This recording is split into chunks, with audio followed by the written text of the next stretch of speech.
A train collision is, to no one's surprise, a bad thing. Sadly, they are a very common event. On the most part, they are relatively minor, such as low-speed buffer stop bumps, a train hitting something, fouling the line, or even hitting debris like a shopping trolley. Obviously, these events are annoying for those involved, as it can cause delays and the like, but usually they don't cause any serious injuries or death. However, every so often a larger collision or crash happens, which sadly does take life. These types of disasters are the ones that get reported on in the news. Well, imagine a train collision within a tunnel. Now everything is multiple times worse. Now imagine one in a tube train tunnel. Now you only have access to the crash site through the affected trains. I mean, you can't just get access to the sides like you could out in the open or a wider tunnel. This would be the case of today's story, the 1953 Stratford tube train disaster. My name is John and welcome to Plainly Difficult.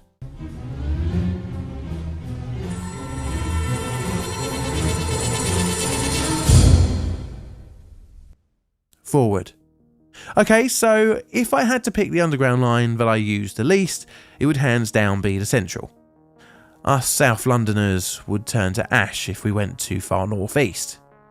It's a shame, as I find the current version of the Central Line pretty interesting, with its automatic train operation based on fixed block signalling principles, the fact it uses kilometres per hour instead of miles per hour, and that it also goes really far out into the countryside. Anywho, back when our story takes place, the line was very much a conventional London Underground line in its signalling and rules and procedures. So much so that this disaster has a long legacy in the way that trains are operated on the network. It would be the initiating event to change even the way trains' safety systems are designed. Now today's video will have lots of signalling chats, so this is a geekiness alert. I'm also going to be using the original report into the disaster as the framework for the facts and figures, and as always the linky will be in the description.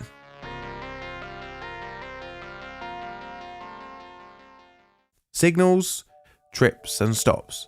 So today I'll be talking about London Underground's conventional signalling system, and not so much with its newer TBTC, CBTC, DTGR and ATP, ATC systems. You know, the ones that allow for automatic train operation. So signals on the London Underground are pretty simple and different from mainline operations. On the most part, they are two aspect signals, that is green and red. Green for proceed and red for stop or danger. Each safe stopping distance is individually calculated per signal for a train travelling at line speed. That is, if a train passes a red signal without authority, then the safety system would grind the train to a halt before hitting a potential train in the front. Now, how is a train stopped, you might ask? Well, that involves tripcocks and train stops, but bear with me, I'll come back to this in a little bit. So, being in a tunnel, one's visibility can be obstructed.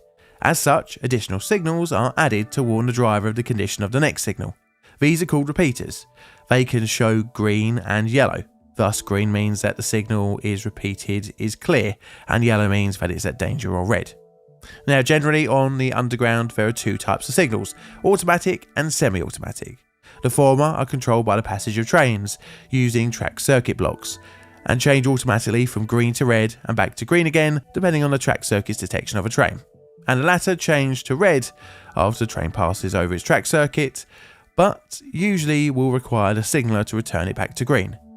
This is done from a number of signal cabins spread throughout their respective lines. Well, at least when the disaster in our video unfolded.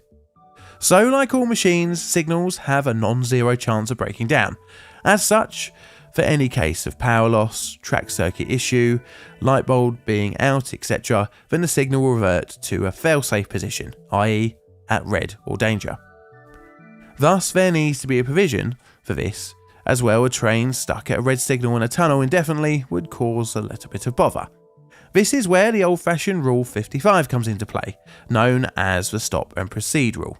Now, this rule has changed significantly in its wording into the modern day, but the theory is the same, in that if a driver cannot make communication with the signaller, then after waiting a certain amount of time, in 1953 this would have been at least a minute, then a train can proceed past the signal at danger under its own authority. The train must proceed at such a speed to enable him to stop short of any obstruction there may be, as noted in the Ministry of Transport report. Now for the train protection system.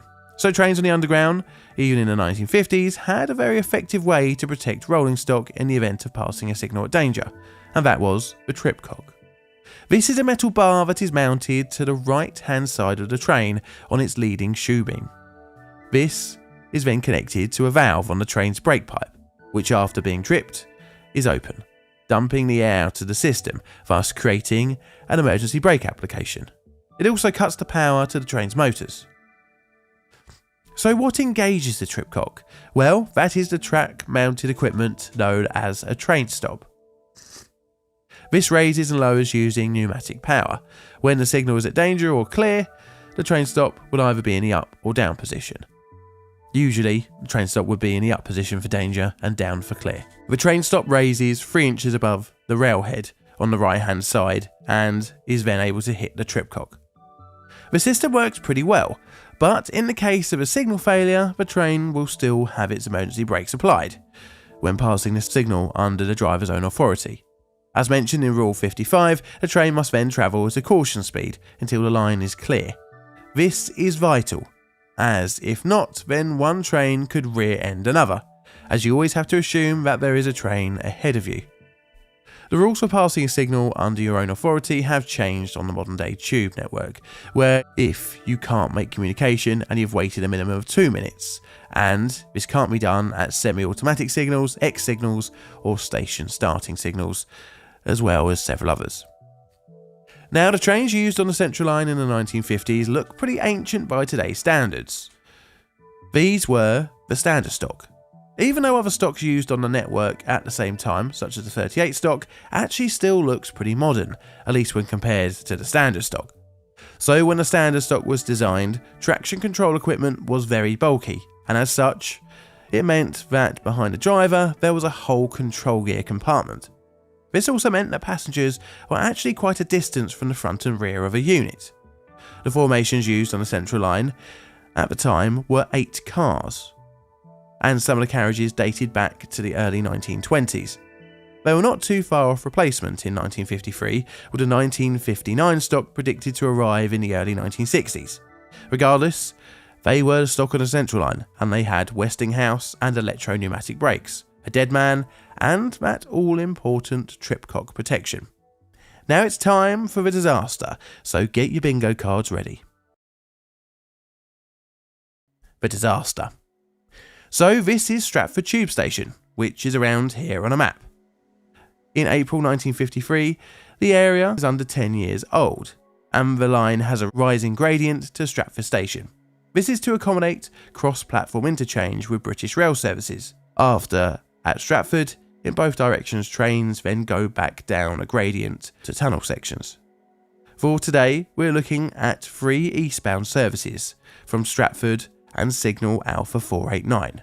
I should say it is the evening of the 8th of April 1953. 2 signals are stuck at danger. That is Alpha 489 and the next signal, Alpha 491. 489 was the starting signal at Stratford and 491 was the next one on the way to Leighton. As part of the protocol, porters were posted on the platform to communicate that signal 489 was stuck at danger to the driver and to the guard, and also to give them authority to pass the signal at danger. However, and very much importantly, the porters didn't actually know that 491 was also damaged and stuck at danger. So train 39 pulled into Stratford and was given permission to pass Alpha 489. It did so, being tripped in the process, and after resetting, set off down into the tunnel. It pulled up to Alpha 491, stopped, and began to wait for it to clear. Meanwhile, the following train, number 71, pulled into Stratford, was also told by the porters of the signalling issue and to pass the signal and descended down into the tunnel. The driver saw the rear of train 39 and stopped. Now there were 2 trains in a section of track between Alpha 489 at Stratford and Alpha 491. After some time went past, train 39 passed 491 at danger and continued on towards Leighton. Train 71 then began to move forward at a slow speed. Meanwhile, the motorman of train 59 was just getting his permission back at Stratford from the porters to pass 489 at danger. He was told, "The signal has failed, you are to pass it at danger." The guard gave the driver the bells, and away they went past 489, tripping the trip clock in the process. Roughly a minute went by as the train pipe recharged with air. Driver Besley took power and the train proceeded down the incline. Bearing in mind, the driver wasn't expecting a train ahead, although it would be a possibility. Besley saw what he would describe as a cloud of smoke. He would claim that he was travelling at a speed of less than 10 miles an hour. Almost instantly after hitting the smoke, train 59 slammed into the rear of train 71. And this was at 4 minutes to 7 in the evening. The collision crushed the leading cab of train 59. The force of the sudden stop pushed the second carriage up over the first, causing it to telescope. The driver of train 71, after feeling the collision, contacted the substation operator by the pinch and rub method wires that ran along the tunnel wall. This caused the traction current to be discharged, as by design. The guard of train 59, feeling the collision, attempted to make his way to check up on the driver. However, his progress was hindered by the severely damaged carriages. Instead, he travelled to the rear of the train and made his way back to Stratford to get assistance from station staff. Driver Besley amazingly was still alive in the leading cab, albeit crushed with serious injuries. The West Ham Fire Brigade was on the scene by 7:15 p.m. Doctors and nurses from Queen Mary's Hospital and Whit's Cross Hospital also attended, as well as staff from the St John's Ambulance Brigade and the Metropolitan Police. Many people would be trapped in the trains, with 2 remaining there until 2 a.m. In total, 12 passengers had died. 9 were killed outright and 3 died in hospital from their injuries. Many more were injured and understandably traumatised from the event. Now the disaster became a logistics nightmare. 2 trains were smashed up inside a tunnel. Not the best recovery situation, with normal services not resuming until 10 a.m. on the 10th of April. Of course, the disaster would require an investigation, and one would follow from the Ministry of Transport, headed up by Colonel D. McMullen. The investigation. Investigators pored over the wreckage and signalling in the area. The failure of the 2 signals was discovered. A failed train stop at 491, which also caused 489 to fail safe, as a kind of form of double blocking, that is, having 2 block sections protected. Damage from the collision led investigators to believe that the impact speed was far greater than 10 miles an hour, contradicting what driver Besley had claimed. In fact, he was driving at a speed to be closer to 20 miles an hour. The crash caused a lot more damage to the rolling stock than anticipated. It would lead to a serious consideration for future rolling stocks, where riding up on other carriages would be reduced. Just look at the 95 stock on the Northern Line with its rubber anti-riding bumpers. Investigators presumed that driver Besley had lost track of his speed and had coasted down the incline, gradually reaching the higher velocity.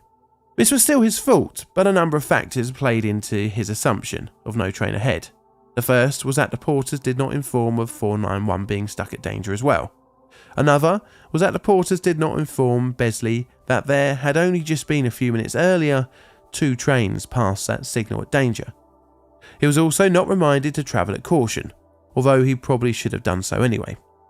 The main issue was that the procedure of passing a signal and proceeding at caution solely relied on the driver, and we know that this isn't always the safest option. Even the report into the disaster would state this. This method of working has been found necessary on the executive's tube, underground and surface lines, all of which have a very intensive train service and are equipped with automatic signals, remote from and uncontrolled by signal boxes. Generally speaking, it is only when stop and proceed working has to be adopted that safety is completely reliant on the human element. Otherwise, electrical and mechanical devices are provided to counteract its fallibility and to prevent collisions between trains.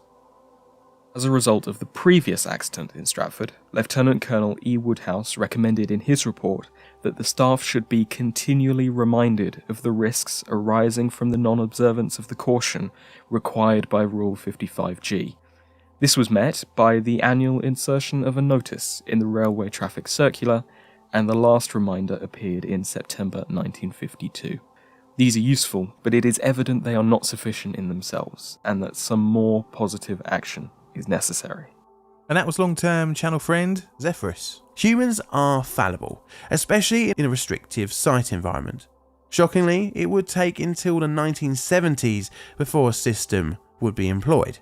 And this would be the SCAT. And no, it is not what you think. It's speed control after tripping. That is a system that limits the maximum speed a train can travel after being tripped. For example, tripping past a signal. The system limits trains to below 10 miles an hour for a time of 3 minutes. Although not perfect, it does work pretty well in enforcing that caution speed after tripping. So bingo card time. This is what I got, and for the scale I've put it at a 4. Do you agree? This is a Plain Difficult production. All videos on the channel are Creative Commons Attribution Share Alike licensed. Plain Difficult videos are produced by me, John, in a currently very windy and cold corner of southern London, UK. I still have this really horrible cold and it sounds like it's getting even worse with my voice. So hopefully next time I record a script I'll be feeling a little bit better. Anyway, so I have a second YouTube channel and Instagram and X or Twitter, whatever the hell you want to call it today. And I'd like to have a very warm thank you to my Patreon and YouTube members, as well as the rest of you for tuning in every week to listen to me talk and watch my dodgy cartoons. And all that's left to say is thank you for watching, and Mr. Music, play us out please.